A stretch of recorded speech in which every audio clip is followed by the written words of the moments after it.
I think much of the reason I'm considering Until the End in particular with such presumptive admiration might be, evidently, the Frozen Crown credit for sure.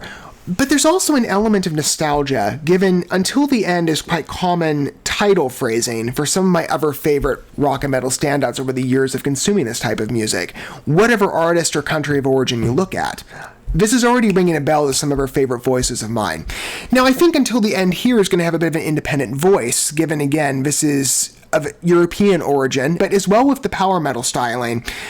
I think we're going to be in for something quite interesting. That's been the story to the last 6 works of humor together in our mutual journey of run-through of the full album via Call of the North. As I told you, it was an impulsive decision, but one that I don't regret at all. Frozen Crown was such a favorite entry for me. One of the earliest entries specifically with the Italian metal world, which I'm also developing a particular love to, but I've considered as well the fact that I spent a lot of time within the European metal foray, and I've given numerous other artists, or I'm going to be, as of phase 2 consideration of where we're sitting currently, I'm going to be giving the full album spotlight routinely, and I looked at Frozen Crown the other day on a re-listen, and I realized I didn't do this for them. And in reality, I should have, because Call of the North has been such a delightful album. Now, that's been the story of any selection of pieces we've considered from their works, and I've promised at this point I'm going to take that return journey for myself to their earlier back catalog, but music is best enjoyed in company. I say that all the time because it's true. And with Frozen Crown and our journeys together from, again, whatever angle we approach, I hope anybody feels welcome here, whether you are a longtime fan that advances me or initiate listeners to where I was several months ago. I really like taking this ride with you. And Call of the North was such a delightful construction on those first 4 entries, and the last 2 have voiced independently why a return was warranted. In a Moment and Legion are beautiful pieces, especially for somebody who's had a particular love for more aggressive metal.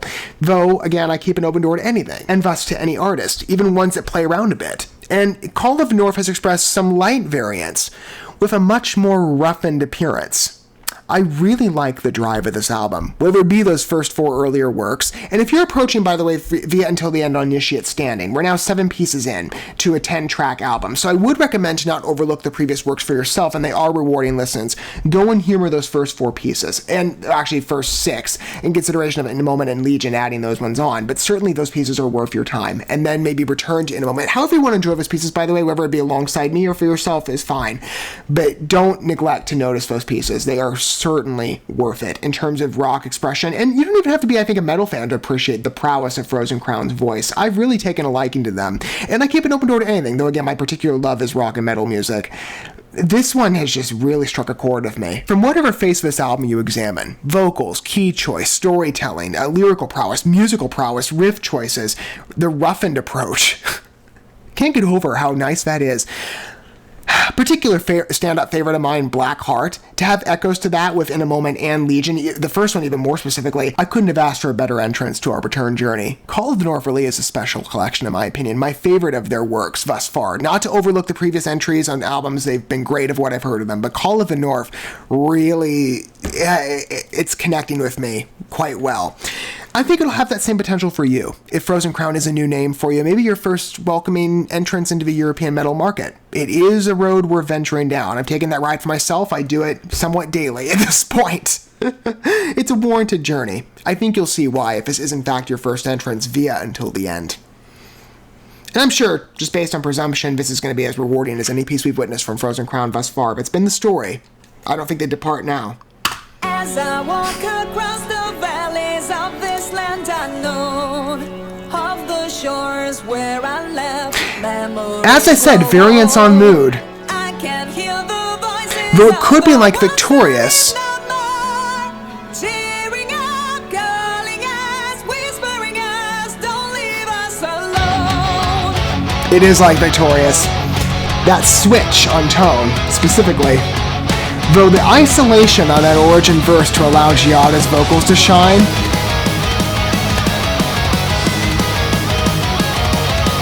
Not bad key distortion, I like this.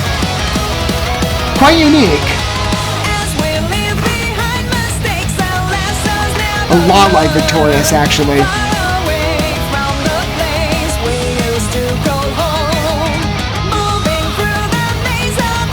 Ah, man, I like it.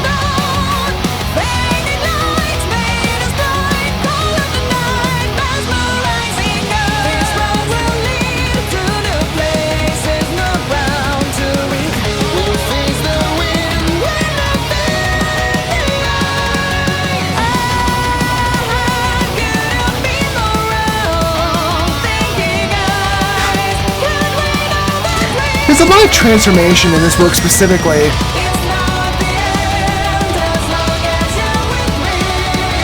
Not just interluding, but again, how the vocals blend in with the riffs. There's a great pattern here. It's an adapting voice. And the keys, too. Like, this is such an interesting molding.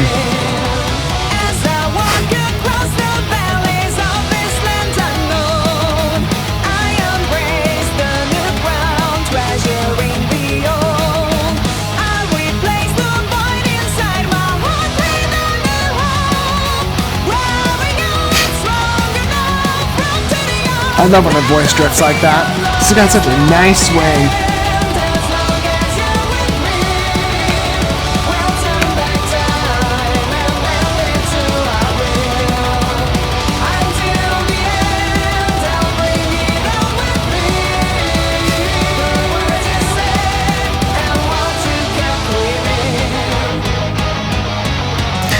You know, I'm getting like, speaking as an American, it's like European metal meets Black Veil Brides in terms of riffs. Anybody else see that if you're familiar to their work? It's queuing up for me on effect. It's nice though.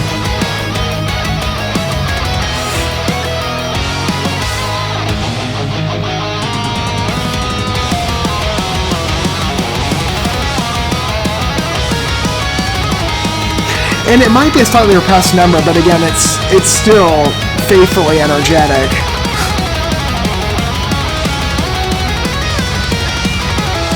Riffs and percussion are the leading agents here again on that emphasis, but there's just a beautiful face to this album.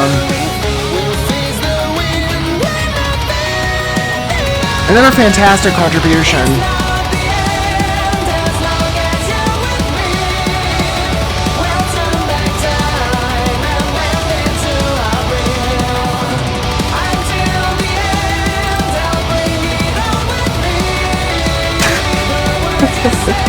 That's great.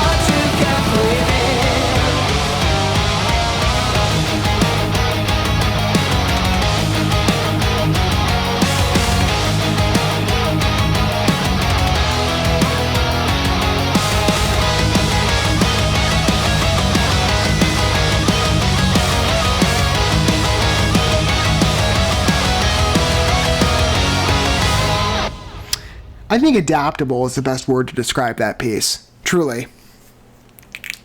Out of the pieces we've listened to off of Call of the North thus far, those being the first 7 out of 10 works, including Until the End, I would say there's the closest tie, evidently, if you're familiarized to it, to Victorious. I'm sure you would agree. We enter that song with ballad-like vocals and just a light guitar score, nothing intense, riffs removed.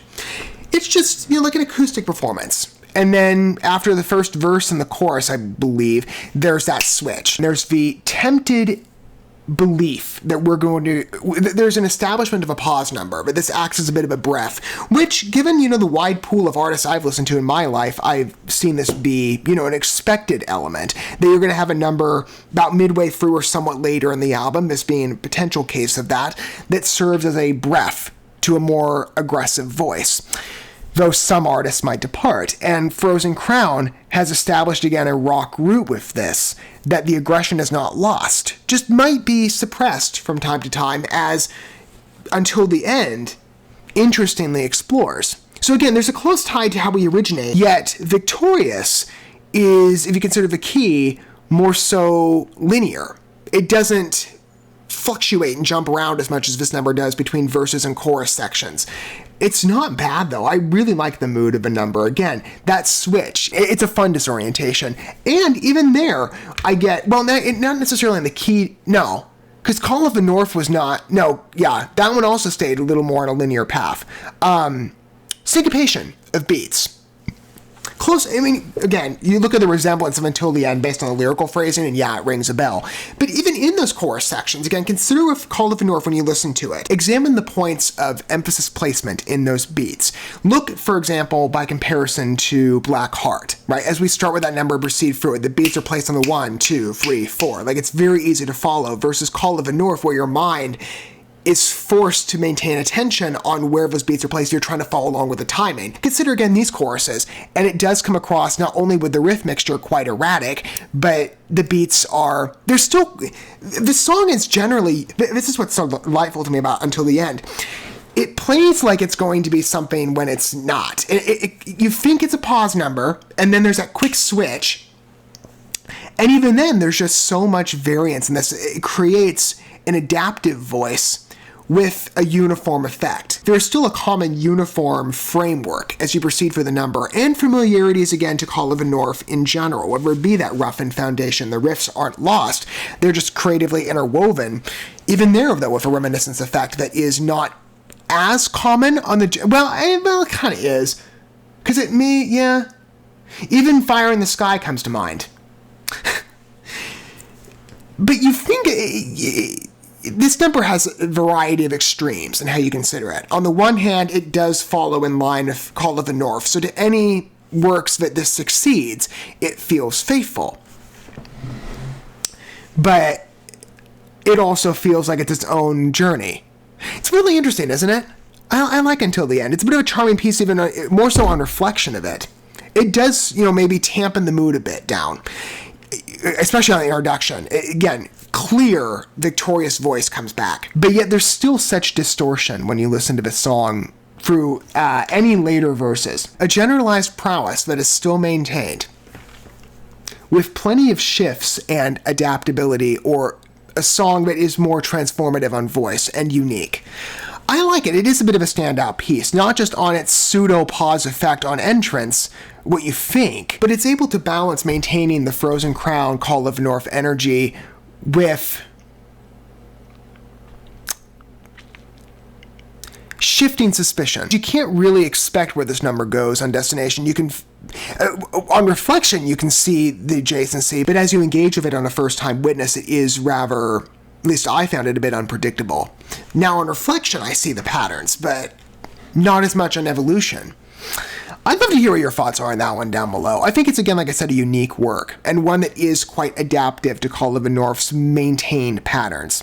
But, again, music is a subjective experience. What do you think about this number? For me, this generalized statement I've offered, Call of the North, applies. I've really liked exploring this album with you, and Until the End is no exception as a work.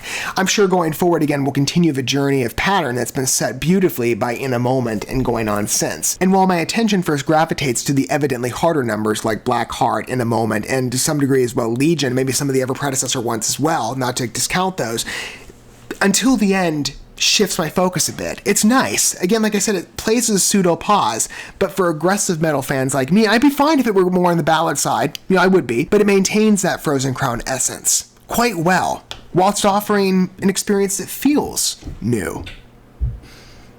I like it. It's a beautiful addition to the album, as really any piece in this collection has been.